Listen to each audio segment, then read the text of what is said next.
My brother had always been my best friend. We were together all the time. I didn't have many friends at school, but I never felt lonely because of my brother, who was always by my side.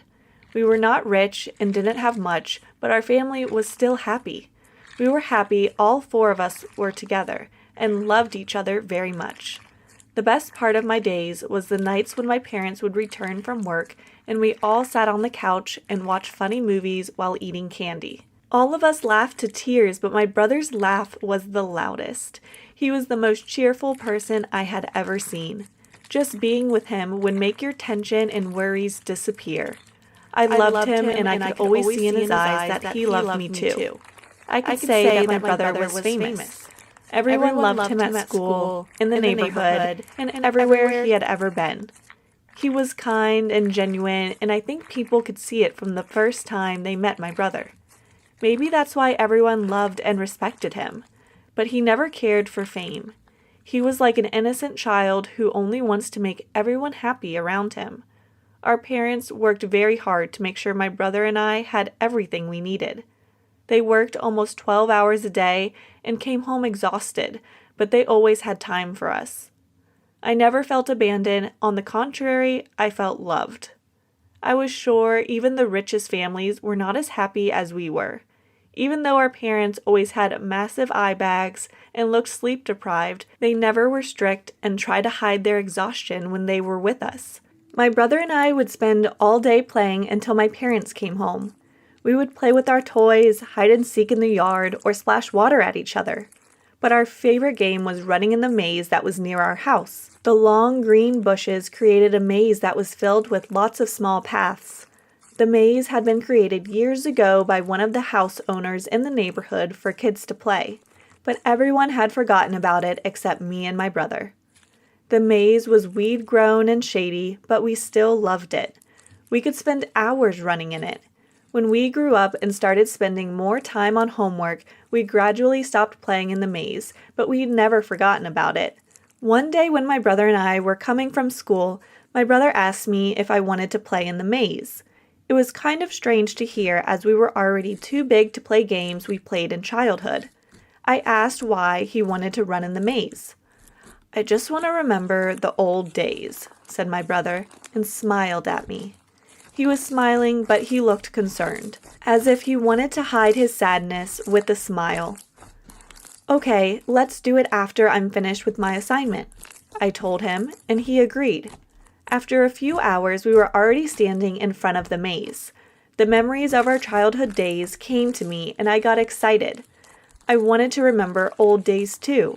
"I'll run and you catch me," said my brother, and ran into the maze. In a second, I couldn't see him anymore, but I didn't think much of it. I knew my brother was much faster than me, but I was not giving up and shouting, "I'm gonna catch you, you're gonna lose." I was laughing from excitement. But after a few minutes, I couldn't hear his footsteps anymore, and I got worried. "Hey, I'm tired, let's stop," I shouted, but he didn't answer. I kept on shouting and running to find him, but he was nowhere. At first, I thought he was trying to scare me, but an hour passed, I could still not find him. It was getting dark and cold. I got out of the maze and ran into the house, thinking my brother got tired and stopped playing without telling me, but the house was empty. He was nowhere. I started shivering from fear. Where did he go? Did something happen to him? I started pacing up and down, calling him on the phone, but he wasn't answering. I called my parents and they got home immediately. They asked what had happened, but I couldn't say anything other than that we were just playing a harmful game in the maze. My parents started searching for him in it too, then in the yard and house, but it felt like my brother vanished without a trace. We had been searching for him till midnight. We couldn't even let ourselves think about something bad. At midnight, when we decided to call the police, I got a message from my brother. "I'm okay. Don't worry." That's when I realized his bag and jacket were gone. We calmed down thinking nothing had happened to him, and he just decided to leave. But where was he? Why did he leave without a word? Was he even coming back? I sent him a message asking these questions, but he didn't answer. Even though we knew he was safe, we couldn't stop worrying. After 2 days, my brother showed up. He was wearing his jacket and holding his bag. He looked absolutely fine. He looked the same as before. Mom and Dad rushed to him and hugged him, asking what had happened. My mom was crying from happiness and worry at the same time.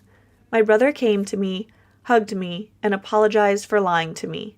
He looked at my mom, who couldn't stop crying, and suddenly my brother started crying too. I was shocked. I had never seen him cry before.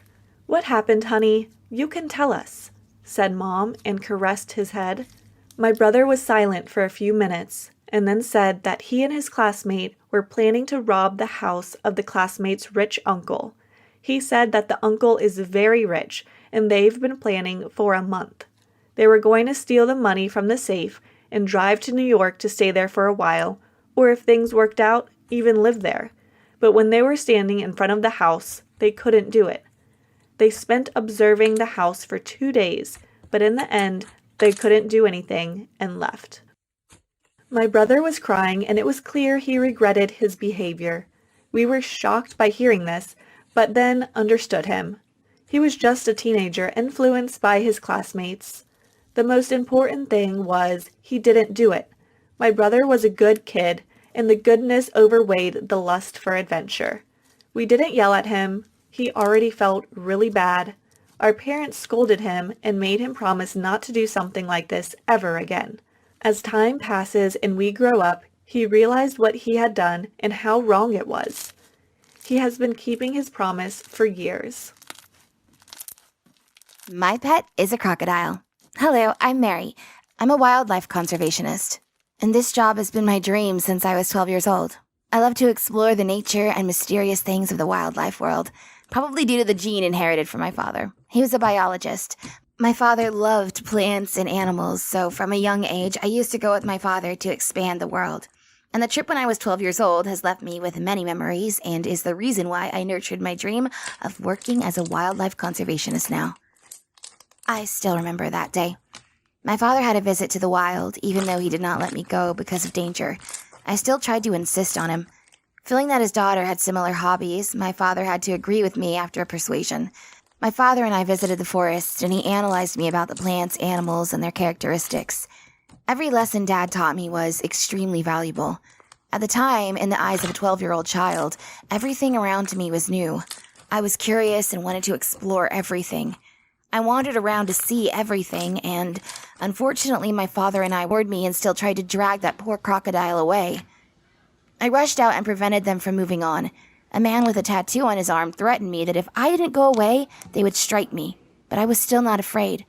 I thought I was a child, so they wouldn't dare do anything, and I still stood there.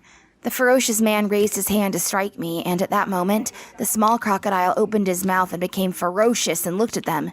It seemed like it wanted to protect me.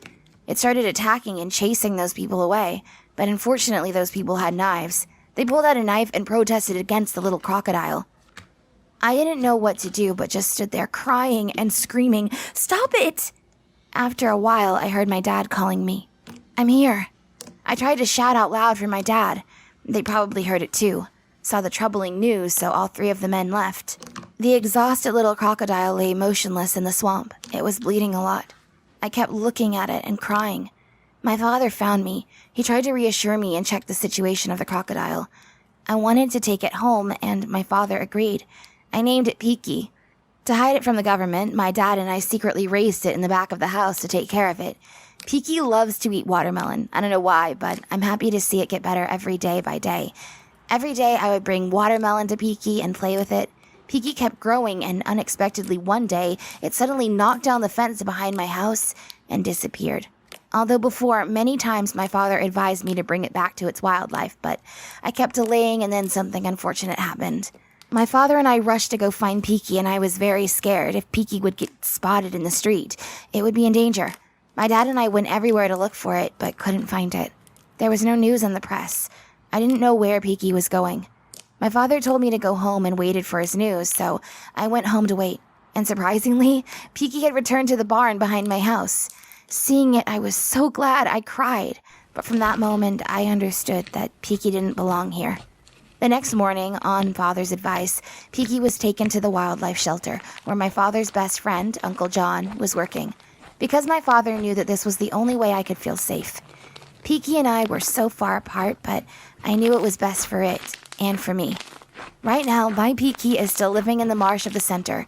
It still has a hobby of eating watermelon, and I am now its caretaker as a wildlife sponsor. You know, animals are our friends. Protect them, and you'll get more than that. And now I have to go bring the watermelon to Peaky. Bye.